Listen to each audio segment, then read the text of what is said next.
এটা সম্পূর্ণ অবৈধ। বাধাগ্রস্ত হয়, বাধাগ্রস্ত হওয়ার কারণে বিপদ অ্যাক্সিডেন্ট হওয়ার সম্ভাবনা থাকে, কারণ একটা গাড়ি চাপাইলে আরেকটা গাড়ি যাইতে পারে না। গৌরনদীতে মহাসড়কের পাশে অবৈধ মজুদে অভিযান, ইট বিক্রেতাকে ৫,০০০ টাকা জরিমানা। গৌরনদী উপজেলায় ঢাকা বরিশাল মহাসড়কের পাশে অবৈধভাবে ইট, বালু ও গাছ মজুত করে ব্যবসা পরিচালনার অভিযোগে অভিযান পরিচালনা করেছে গৌরনদী উপজেলা প্রশাসন। আজ ২৭ জানুয়ারি মঙ্গলবার দুপুর ১২টার সময় কাশিমাবাদ মহিলারা মাঝামাঝি অভিযান চালিয়ে গৌরনদী উপজেলা ভূমি সহকারী কমিশনার মোহাম্মদ মেহেদী হাসান এক ইট বিক্রেতাকে ৫,০০০ টাকা জরিমানা করেন। দণ্ডপ্রাপ্ত ব্যবসায়ী মোহাম্মদ মহিউদ্দিনকে পূর্ব কাশিমাবাদ এলাকার বাসিন্দা।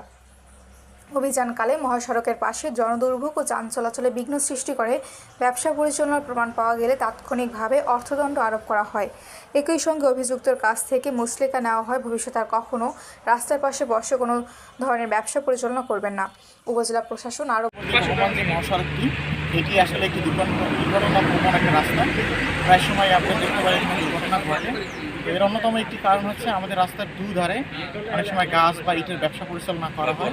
তো আজকে আমি এসপি হিসাবে আচরণবিধি প্রতিপালনে যখন নিয়ে যেতেছিলাম তখন একটি চোখে পড়ে যে একটি ট্রাক এখানে রাস্তার উপর যত্রতত্র পার্কিং করে এখানে ইটের উঠানামা করছিল।